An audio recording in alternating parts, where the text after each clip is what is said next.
Okay. Today our speaker is Rrain Prior. Rrain's been a member of the club for, and I should have checked, 15 years maybe? 8. You do so much work, Rrain, it seems like you've been here for 15 years worth of work in 8 years. Anyway, Rrain was a graduate of NACI, and she went on a Rotary exchange program to the Philippines right out of high school, which was her first. Well, no, it wasn't her first thing into Rotary, because you've been on a... I did Model United Nations as well. Model United Nations before that. She took a Bachelor of Arts at the University of Manitoba, did a major in English and a minor in film studies. She worked for, I know this, so she sent this to me. She was a typesetter and copy editor for Farm Business Communications. After that, and that included Grain News, Canadian Cattleman Country Guide, and the Manitoba Cooperator. So you might have seen her name somewhere in print there, perhaps. That's a ways back. She then worked at the Toronto Star for 7 years as in the online department, handling breaking news and multimedia stories and so on like that. So she has that certain background. She then came home to Iqua, where she wanted to be, and she was here at Arts Forward for 10 years, I think it was, perhaps. And then the opportunity arose at the TV station that we could get a position, a grant position, as a local journalist. And she's excited to start that and get back into the roots of her career. So we've asked her to tell us how that's going, what you are doing there, Rrain. All right.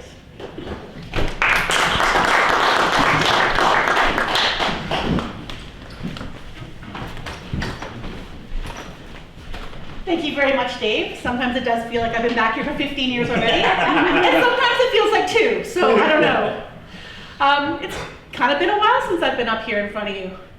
I did a vocational talk, I don't know, right when I started, probably 8 years ago, which is going to be very different from the one I'm doing now, because it's a very different vocation. First of all, I think I should explain what LJI is. Because most people know I work now at NACTV, which is a TV station, but I didn't go in there as the administrator, I didn't go in there as the program director there. I'm on a particular program called LJI, the Local Journalism Initiative.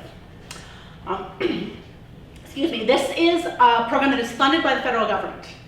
They introduced this program in 2018 budget, so it was launched in 2019. I was on the board of NACTV at the time. We applied for this funding and got it and could not find anyone to fill the position, which was a position of a civic journalist. And we tried and we tried. And it's really hard to attract people to the small community at that time to do this job. A lot of the kids graduating from journalism were wanting to go into the bigger cities and do that sort of thing. So it languished for the first term, basically, of LJI, which ran for 18 months. That brings us then into 2021. And they were taking an intake for the next term. We had already been granted this, and Dave and I think Ken as well were talking, and I thought, well, let's try and see if we can get this funding again, because COVID has shaken up the work environment in Iqua. There are people available. Maybe we'll find someone this time. And so they granted the funding, and that's how I ended up over there. And so it is funded by the federal government, but not administrated by the federal government. I think that's really important because of the importance of the independence of media. So it is actually, the program as a whole is a $50 million project across the country, administrated by 7 nonprofit organizations. One of which is Cactus, the Canadian Association of, Community Television Users and Stations. I had to write that down because I always forget what that stands for. Which is sort of NACTV's governing body, basically. I guess not governing, but kind of manages the few remaining community television stations in the country. So LJI, and I wrote this down because this is actually kind of an astonishing number. So in 2021, which was really the first year of the program, it was a 5-year program, but the first 2 years were kind of squished into one as the funding rolled out. They funded 435 journalists in 386 media organizations. Of those, 17 went to TV stations. So yeah, most of them were going to newspapers. I would say probably 80 to 90% were going into print media. And 17, I shouldn't say that, there's also a Quebec organization that is sort of a sister organization to Cactus, and I believe they had 8 or 9 as well. So let's say 25 of the 435 positions went to television news. And this was really important for NACTV because NACTV had never had a person dedicated to doing journalism before. We've been around since 1977, correct? That sound right? Okay. 77, and had always covered community events, volunteer-led, very low budget, and we've never been able to fund someone to do journalism. And the reason I always tell people that it is funded by the government is so they know that NACTV didn't suddenly have a windfall and we're suddenly able to employ more people. This is actually a limited program funded right now. So that is what I do. I do civic journalism. Which is, and I'm going to read the definition here because people sometimes don't know the difference, investigative journalism and civic journalism, and etc. So civic journalism covers the activities of the country's civic institutions. For example, courthouses, city halls, band councils, school boards, federal parliament or provincial legislature, or subjects of public importance to society. And so what I'm covering really is a combination of those two things. The civic institutions in Iqua and the surrounding municipalities, and any kind of people of importance, events of importance, and organizations of importance, and getting the information out there about these things into the community. Some of which had been done previously. I'm not saying we had no new news programming on NACTV before this. There was a news and views program already existed. Read the newspaper was on there as well, but not any kind of independent reporting by the station. So this is, the importance of civic journalism. It's not the exciting stuff necessarily. We're not going and covering the fires, it's not it bleeds, it leads. That's not what we do. That's a different kind of journalism. Although, to be fair, if there was something like that, I would probably be out there, just because I'm the only one there. But it's more of a long-form journalism, and it's important for communities to not have all their news coming out of the larger centers. This is sort of, community meeting is for us, by us, so we talk to each other, and we also are allowed to talk about ourselves to other people, and not have someone else telling us who we are, but us saying who we are.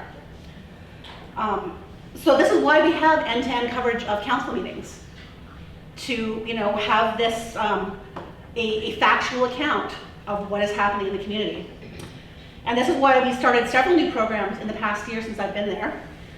And I'm sure Brian knows this because I am in his face quite a bit. One of which we call Decision Makers. And this is, we dig into the backgrounds and roles and perspectives of our community leaders. So we have gone through the people who are on council. We have gone through some different organizations in town. We've talked to the Chamber of Commerce. I've talked to the CAO down in North Cyprus, Langford. And just getting where the people who are making decisions for our community in various areas, where they're coming from, what their background is, and how these decisions are being made. Another one is the council debrief we started. We have always, or maybe not always, but for some time we've had end-to-end coverage of the council meetings in Iqua.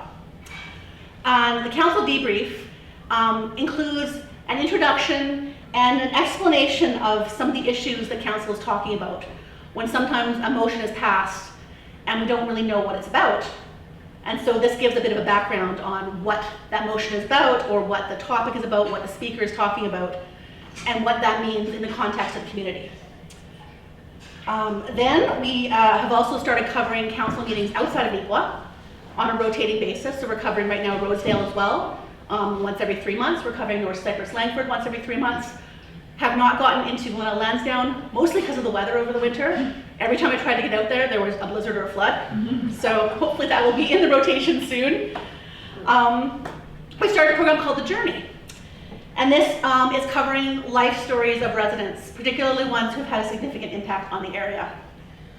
But the journey is also meant to cover the stories of the peoples who have immigrated to Iqua, and the stories of that journey to come. Why Iqua? Why choose here? And what has that transition been like? And then the last one, it hasn't actually been aired yet, is a new program called our Community Roundtable, where we get a panel of 3 people plus a moderator to discuss particular topics and issues of local importance. So the first one that will be airing beginning of June is on the effect of COVID on music education. And so we get music educators together to talk about this topic. The second one, which hasn't filmed yet, I'm just confirming our speakers, our participants in this one, is on trade schools and apprenticeships and the importance of those and the need for people to go into trades. So those are really issues that sort of affect us in Iqua, and that's the kind of thing that I'm doing at NACTV, primarily, and also anything else that's needed. Chris is laughing back there, yes, she knows. So I really wanted to give that sort of background on what my actual job is now, because this is a very new thing for the town, for NACTV, because I have contacted several people in this room probably about various topics, and will continue to do so. And I wanted to open it up sort of to questions to see, what people wanted to know about this position, the program as a whole, and about NACTV. This is why Lyle had a list of questions for me too, and no one's able to make it. Yes, Ron? Maybe I missed it. What's the longevity of this program? Oh yes, okay, so this is a 5-year program. Okay. So it's a $50 million program over 5 years. So it averages out to 10 million per year. So that's 2019 to 2024. And it renews annually. So right now I'm renewed through March of 2023. And then it has to go through an application process again to get that renewed. And as long as we're meeting our goals, and there are specific goals for the participants, I know what they are for TV, I wouldn't know what they are for radio or print, then there's no reason they wouldn't renew us as long as the funding is available. They are trying to get that funding renewed. The original 5 years was sort of a pilot project. There are similar, although not identical, programs in the States, in Australia, in the UK, where they have this funding going towards journalists for underserved communities is what it really is. So this funding isn't going to, it actually can't go to CBC. They're forbidden from applying for this funding. They're already funded by the federal government. And it's not going really to the larger centers.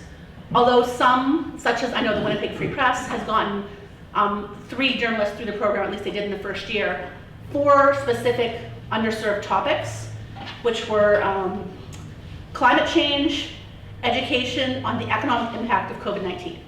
So they had one person dedicated to those. Whereas the position in Iqua was just, you don't have a journalist, here's a journalist.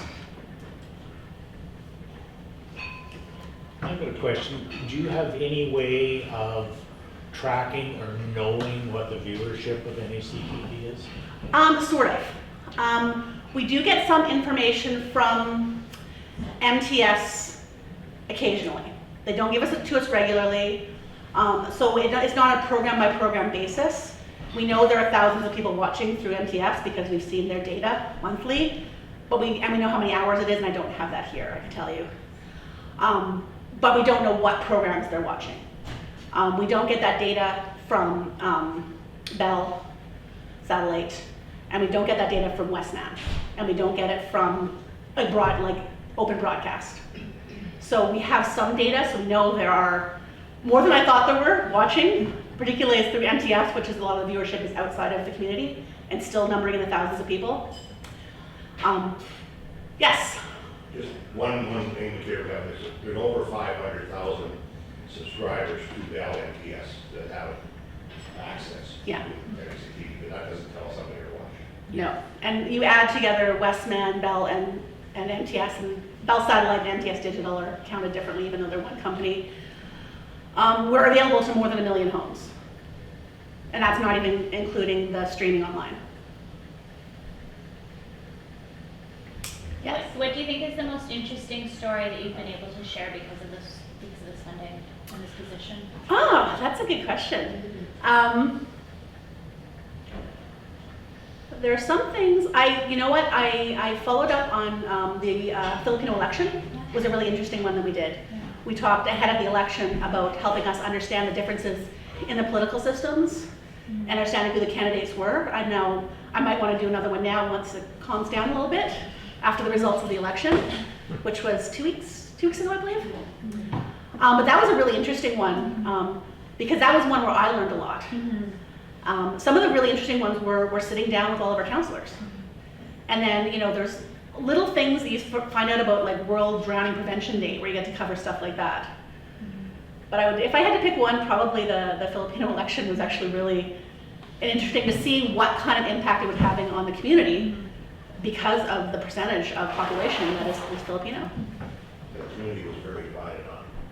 Oh, yes. Very divided. That's part of the reason I haven't followed up yet. Although I have some information to do so, and in the future, like we have some really interesting things coming up as well, because it's Filipino Heritage Month coming up in June. So we have some more interviews lined up for that as well. We've covered like community consultations, the one that they had here recently for the Salvation Army. Really interesting ideas for the community coming through there, and we're able to kind of cover that entire thing now. It maybe doesn't fall under the local journalism initiative, but there are some exciting things happening that people applied for funding to assist NACTV in their coverage in the community, and I just wondered if you wanted to share any of that yet.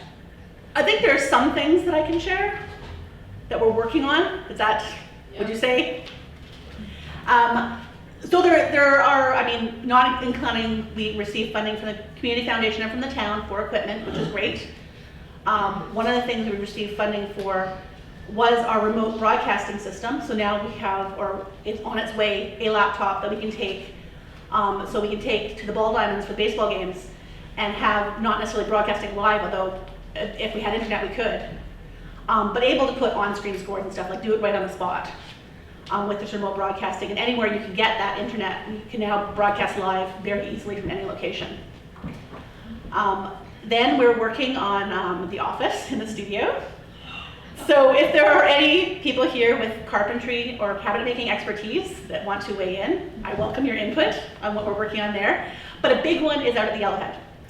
And we are applying for funding and we have, I think, received some contribution to date, to relocate the broadcast booth to center ice, which doesn't just affect our coverage of hockey games, although it is very beneficial for that as well, but anything that happens in that arena area, which includes our book sale, which includes the recent fundraiser where we had the Ukrainian dancers.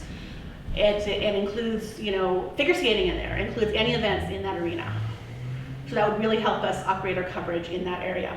Were there any other ones you were thinking about that I missed? Those were the ones I was thinking of. Yeah. There's an upgrade, which I think that's the town's help and the foundation's help with the equipment between the studio. Yeah, and we're still working on more of that. Ideally, what we would like is to replace our studio cameras with higher grade cameras that don't require adapters, because the ones we have are they're cobbled together in like 3 different wires so they can connect to the computer. We make it work. Ideally, we would replace those, and then the studio cameras that are in the studio now would become the ones we take out in the community, which are very similar, I think, to the one John has here today. And then the camcorders that we have right now would still be available for anyone wanting to come in and borrow a camera to do any coverage in the community. So that is a process that we're hoping to kind of bump things, upgrade one and bump everything down. We were recently able to upgrade all of the audio in the studio.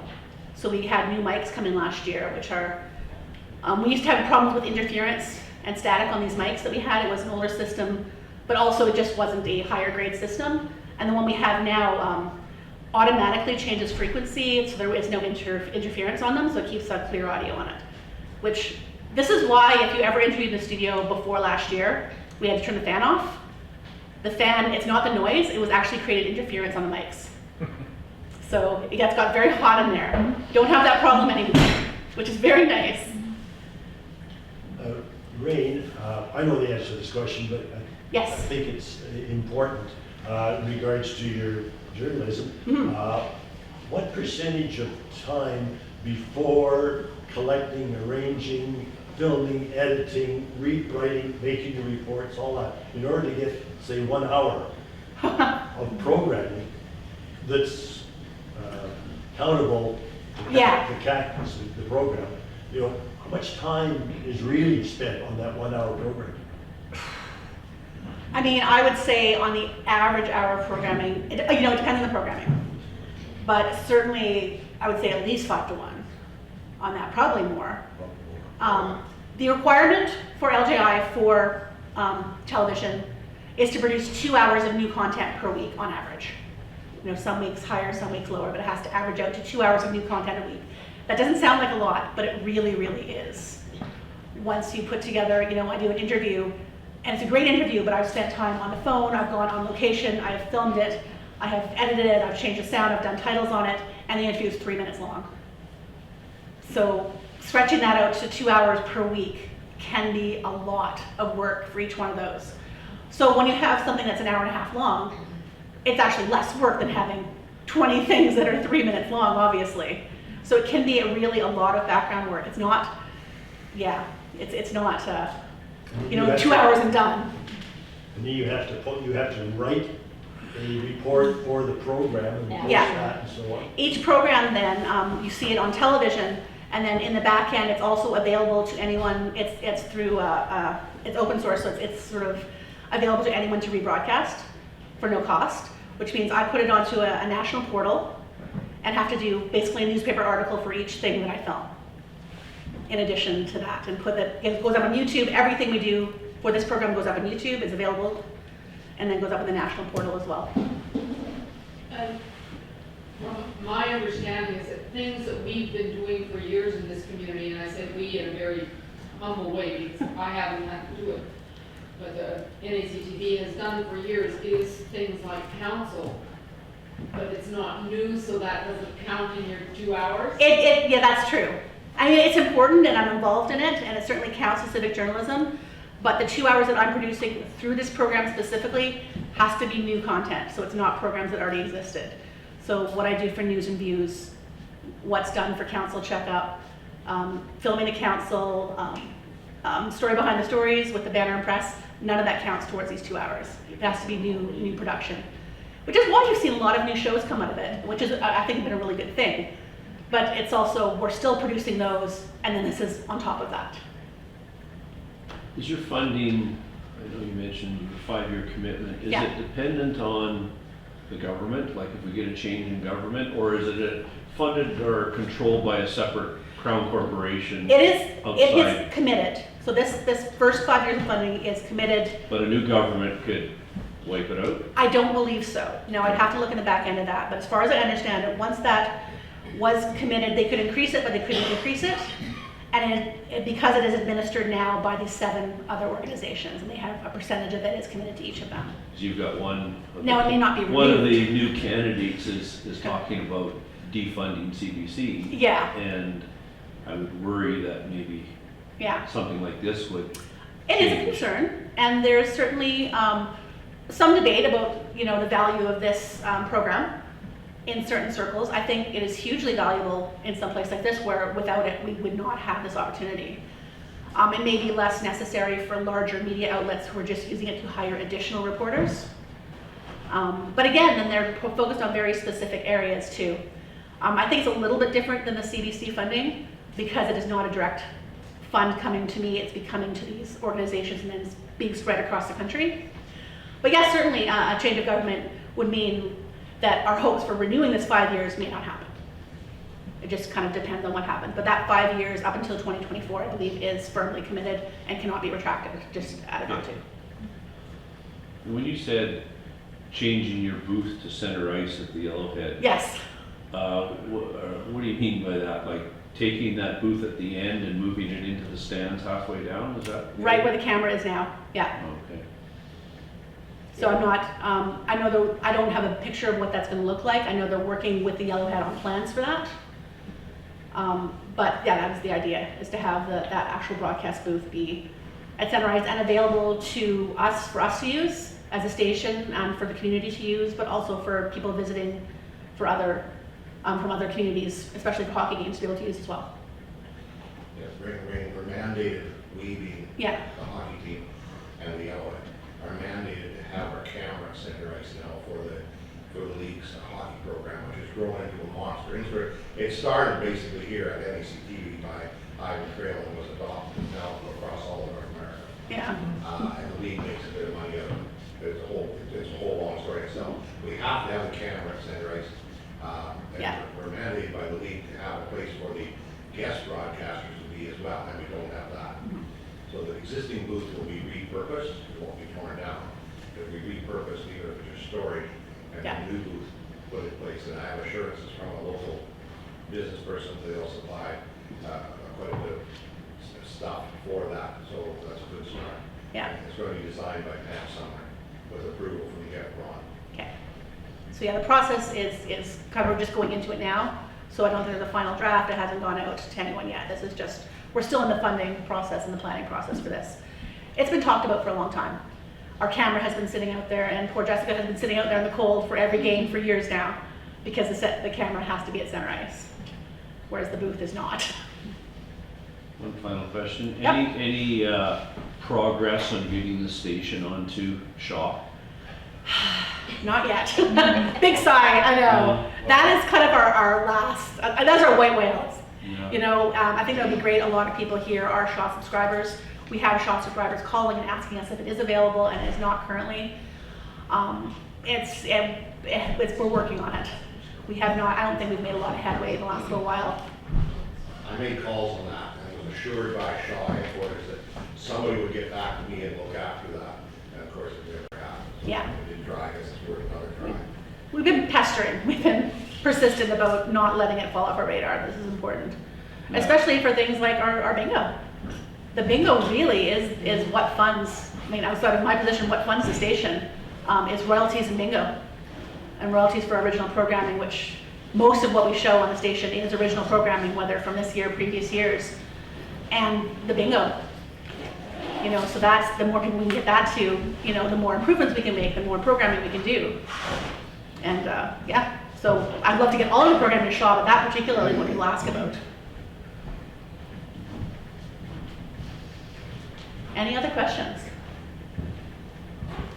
There is one thing I didn't mention originally, and part of the program, because it is a limited program, right now it's 5 years, we hope it'll continue, it may not, is also training.